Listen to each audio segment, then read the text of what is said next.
Have you ever wondered why, despite the stock market hitting record highs and the headlines speaking of a booming economy, the ground beneath your feet feels less stable than it did a decade ago? I've spent the last 30 years at the intersection of computing and commerce. I have seen the rise of the internet, the collapse of the dot-com bubble, the 2008 financial crisis, and now the birth of the AI era. And if there is one thing I've learned from standing in the center of the storm, it's that the system doesn't break all at once. It shifts, it erodes, it waits for those who are still following the old maps to walk off the edge of the cliff. Most of you are being given advice that was perfected in the 1990s. Your advisors tell you to diversify, to trust in time in the market, and to view your home as your greatest asset. They speak to you in the language of a world that no longer exists. They are treating a wildfire like it's a rainy day, telling you to just hold your umbrella a little tighter. But look around.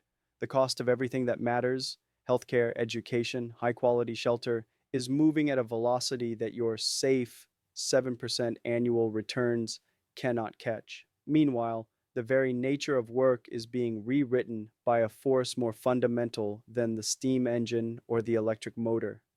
I don't say this to frighten you. I say this because the greatest risk you face right now isn't a market crash. It is the quiet, steady loss of your relevance in an economy that is moving from human powered labor to silicon powered intelligence. The new economy isn't a future event. It is already here. It is a system designed to reward those who own the factories of intelligence and to slowly, politely bankrupt those who only trade their time for a paycheck. If you feel a sense of unease, a feeling that you are late to a game you don't even fully understand, you are not imagining it, you are reacting to a systemic shift that happens once every few hundred years. Most people will ignore this until the transition is complete and their options have vanished. But for those who choose to see the patterns now, there is still a window.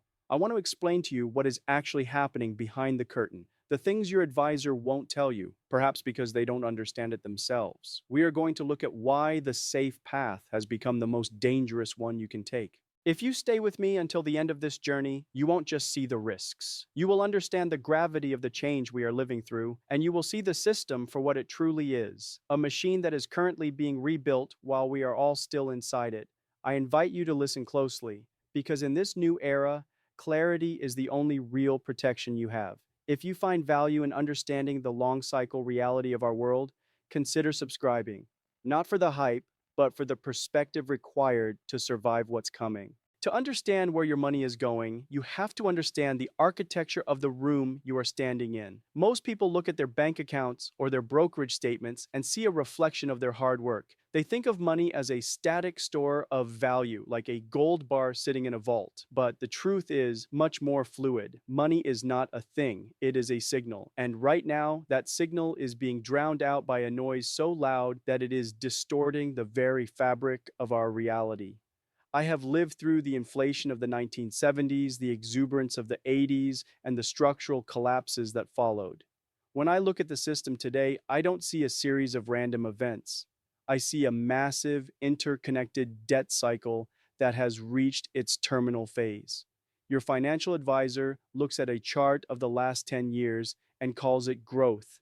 I look at that same chart and see the desperate pumping of a heart that is struggling to move blood through clogged arteries. For 40 years, we lived in a world of falling interest rates. It was a long, beautiful summer. When money is cheap, everything looks easy. Debt is not a burden when the cost of carrying it is near zero. It is a superpower. This cheap capital fueled the greatest expansion of asset prices in human history. It created the illusion that we were all getting wealthier, while in reality, we were simply bidding up the price of the same houses and the same stocks using borrowed future earnings. But gravity eventually finds its way back into the equation. We have transitioned into a period where the old rules of buy and hold are being tested by a fundamental shift in how the system maintains itself. Since 2008, the global economy has been kept on life support through massive injections of liquidity. We call it quantitative easing. But what it really is the socialization of risk. When the system breaks, the authorities print the difference, but they don't print value. They print currency. Every time a central bank expands its balance sheet to save a failing institution or to stimulate a sluggish market, they are reaching into your pocket and taking a small piece of your future purchasing power. It is a silent tax that your advisor rarely mentions because they are part of the distribution chain for that very currency. They are trained to keep you in the pool even as the water is being drained out. Think of inflation not as the rising price of bread or gasoline, but as the falling value of the currency in which those things are priced. It is a silent erosion. If you are sitting on cash or even on safe bonds, you are tied to a dock while the tide is going out. You feel stationary, but you are becoming more isolated from the shore of true wealth every single day. In the past, an individual could save 10% of their income, put it into a savings account, and retire with dignity. That was a world where money had a cost. Today, we live in a world where productivity is being decoupled from wages. In the 1970s, when workers became more efficient, their pay generally rose in tandem. That link was severed decades ago. Now, when productivity increases, driven by software, automation, and now AI, the rewards do not go to the people who do the work. They go to the people who own the capital. This is the great decoupling. It is why the stock market can reach all-time highs while the middle class feels like it is drowning. The market is no longer a barometer of the average person's prosperity. It is a barometer of the concentration of capital. The system you were taught to trust was built for a time when the population was growing, debt was low, and technological change was linear. We are now in a time where the population is aging, debt is at levels that can never be repaid in honest dollars, and technological change is exponential. Your advisor tells you to diversify into a 60-40 portfolio, 60% stocks, 40% bonds. They call this balance. But in a world where inflation is being used as a tool to melt away sovereign debt, bonds are no longer a safe haven. They are a guaranteed return of less purchasing power. They are a contract to receive a set amount of currency in a future where that currency will buy significantly less than it does today. We are watching the transition from a labor-based economy to a capital-based economy. In the old world, you could be a middleman or a service provider and capture a piece of the flow. In the new world, the flow is being digitized. The pipes are being replaced by algorithms. If you do not see that the game has changed, you will continue to play by rules that are designed to make you lose. The system is not broken, it is functioning exactly as it is supposed to in a debt-saturated, high-technology era. It is prioritizing the survival of the system itself over the survival of your individual savings. I want you to think about the people you know who are approaching retirement. They are following the advice of 1985 in the year 2025. They are walking into a storm with a map of a desert. If you care about them, share this perspective with them, not to panic them, but to help them see the tide for what it is. Clarity is the first step towards safety. The reality is that we are moving toward a world where the only way to protect yourself is to own assets that are productivity multipliers. You cannot save your way to wealth in an era of infinite money printing. You must own the things that the world cannot live without, the things that generate value even while you sleep. Next, I will show you exactly how that wealth is moving and why the traditional idea of risk is the biggest lie you've been told. Wealth is not a pool of water that stays still. It is a current. If you aren't moving with it, you are being pulled under by the undertow. In the old economy, wealth moved through labor and land. If you worked harder or if you owned the ground where things were built, you captured the value. But in the new economy, the one your advisor is essentially ignoring, wealth moves toward computation and capital concentration. The first harsh reality you must accept is that labor is being devalued at an exponential rate. For the last 100 years, the most valuable thing an average person owned was their time. You traded 40 hours a week for a paycheck, and that paycheck bought you a slice of the world. But we have entered an era where human time is no longer the bottleneck for productivity. When I look at the architecture of modern companies, I see a shift from hiring thousands of people to deploying millions of processors. We are building intelligence factories. In the past, a factory took raw materials and turned them into physical goods. Today, we take data and electricity and turn them into intelligence. This intelligence doesn't get tired, it doesn't ask for a pension, it doesn't need to sleep. This leads us to the second reality. Wealth is moving from those who do the work to those who own the compute. Your advisor tells you to invest in a broad basket of companies, the S&P 500. But look at the numbers. A tiny handful of companies are responsible for almost all the gains in the market. Why? Because those companies own the infrastructure of the future. They own the brains of the new economy. While everyone else is fighting over the crumbs of traditional retail or manufacturing, the capital is concentrating in the hands of those who control the algorithms. This is where most people fall into a trap. The status anxiety trap. You see your neighbors buying new cars or upgrading their homes, and you feel the need to keep up. You are using your increasingly devalued labor to buy depreciating assets, all while the real wealth, the productive capital, is being consolidated elsewhere. You are trading your future for a temporary feeling of status in a system that is designed to move past you. The third reality is perhaps the most painful. Your 7% return is an illusion. Your advisor shows you a graph and says, look, you're up 7% this year. But they aren't adjusting that for the true inflation of the assets you actually need.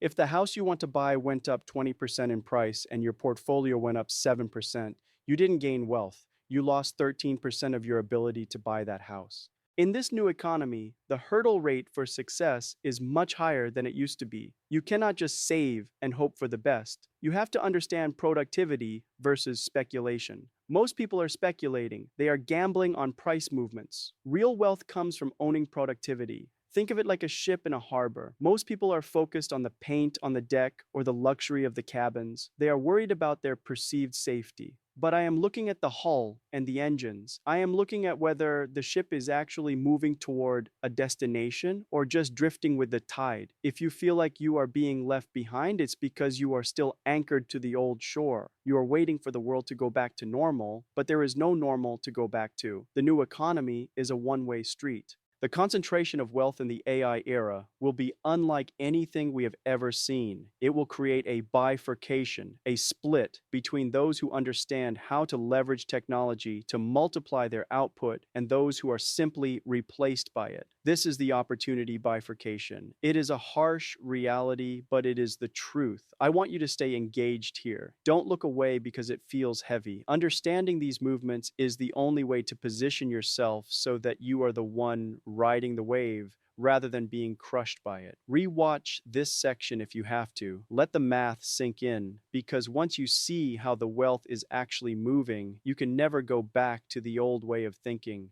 This is the conversation where most people want to look away. It's where the comfortable lies of the middle class dream are stripped back to reveal the structural machinery underneath. Your advisor won't say these things to you because their business model depends on your complacency. They need you to believe that the slow and steady path still leads to a destination of safety. But I've seen what happens when the wind changes. I've seen the safe bets of one generation become the toxic assets of the next. The fourth reality is the middleman extinction. For decades, the Western economy was built on the professional class: lawyers, accountants, analysts, and administrators. These were the safe careers. But these roles are essentially information processors. And as I've told my engineers at NVIDIA for years, if a task can be described by a set of rules, it will eventually be done by a machine for a fraction of a cent. The system is currently digitizing the very skills that used to guarantee a middle-class life. If your value is based on what you know or how you process data, you are standing on a shrinking ice floe. The new economy doesn't need a million analysts. It needs one great algorithm and a few people who know how to direct it. This is the death of the average. In the past, being average was enough to survive. Today, average is a commodity that is being priced towards zero. This brings us to the fifth reality, the global debt trap and the death of cash safety. You've been told that cash is a safe harbor in a storm. It isn't. Cash is a melting ice cube. We are living in a world of $300 trillion in global debt. That debt can never be paid back with the current value of money. It must be inflated away. When your advisor tells you to keep a large percentage of your wealth in safe, liquid cash or money market accounts, they are asking you to hold a liability of a government that is incentivized to make that liability worth less every single year. You are essentially providing a low interest loan to the system so the system can survive at your expense. The sixth reality is the skill set reset. Most people treat their education like a finished product.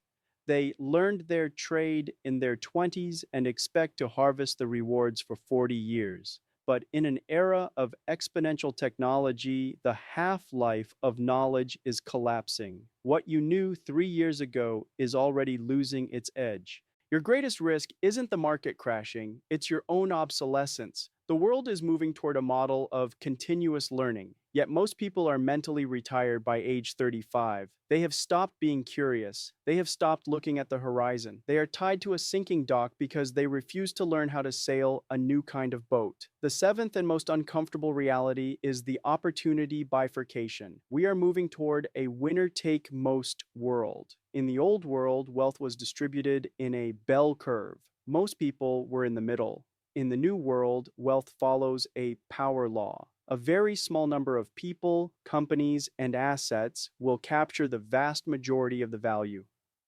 If you are not positioned in the tail of that power law, if you don't own the intellectual property, the brand, the compute, or the scarce assets, you are by definition being pushed into the long tail of stagnation.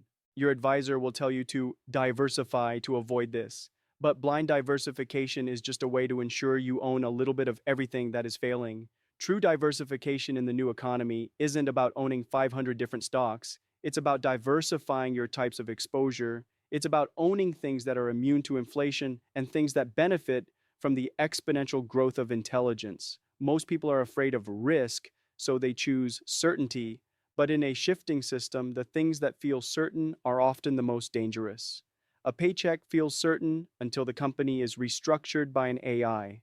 A pension feels certain until the currency it's paid in loses 40% of its power.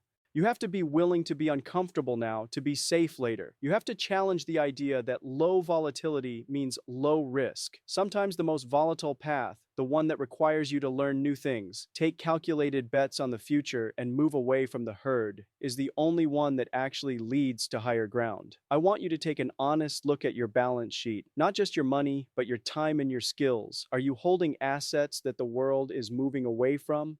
Are you clinging to a version of the economy that is currently being archived in the history books? We are about to enter the final of this discussion where we look at the decision you have to make. The system is showing you its teeth. You can ignore it, or you can learn how the machine works. Part 5. The long view decision. We have spent this time walking through the machinery of a world that is fundamentally changing. We have looked at the debt, the erosion of labor, and the rise of a new kind of capital that doesn't breathe or sleep. Now, we arrive at the most important moment, the decision. When I look back at the history of industry, I see that every great shift creates a vacuum. Those who try to fill that vacuum with the tools of the past are swallowed by it.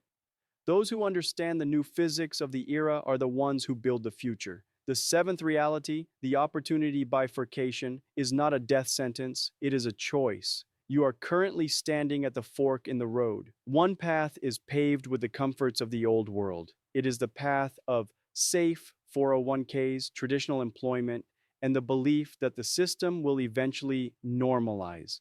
It is a path that feels stable because it is familiar, but it is a path that leads to a slow, quiet irrelevance. The other path is more difficult. It requires you to stop thinking like a consumer and start thinking like a builder. It requires you to acknowledge that the safety you were promised was a product of a specific time and place that no longer exists. I'm often asked what the secret to longevity in this business is. People expect a technical answer about architecture or roadmaps, but the answer is much simpler: intellectual honesty. You must be willing to see the world as it is, not as you wish it to be. If you are waiting for a financial advisor, a politician, or a boss to give you permission to adapt, you are waiting for a ghost. They are as tethered to the old system as anyone else. Your survival and your ability to thrive is entirely dependent on your willingness to decouple your mind from the herd. You do not need to be a computer scientist to survive the AI era, but you do need to understand that we are moving from an era of doing to an era of directing. The wealth of the future will not be captured by those who perform tasks, but by those who own and orchestrate the systems that perform them. This requires a mental reframe. You must move from being a participant in the economy to being an owner of the factories of the economy, whether those factories are stocks in the companies building the future or your own specialized high leverage skills that machines cannot yet replicate. As we move forward, the noise will only get louder. There will be more volatility, more headlines designed to spark panic, and more experts telling you to stay the course. Do not be distracted by the ripples on the surface. Look at the deep currents. The system is being rebuilt. The debt is being liquidated through the currency. The nature of value is being moved from human muscle to digital intelligence. This is the reality. It is cold, it is indifferent, and it is happening whether we approve of it or not. I want you to leave this conversation not with a tip or a trade, but with a sense of calm clarity. The person who understands the system never panics because they know that chaos is simply the process of the world reorganizing itself. The choice you have is between awareness and ignorance, between long-term preparation and short-term comfort. If you choose awareness, you must commit to being a lifelong student of this new reality. You must be willing to let go of the assets of the past, including your own outdated beliefs, to make room for the opportunities of the future. My life's work has been about building the tools that make this transition possible. I have seen the power of exponential growth, and I am telling you, it is the most powerful force in the universe. Do not stand in its way. Learn to harness it. Stay informed, stay curious, and most importantly, stay honest with yourself about the risks you are taking by doing nothing. If you find that this perspective helps you see the world more clearly, I invite you to stay with us. We are all navigating this transition together, and clarity is the only true currency we have left. The future belongs to those who see it coming.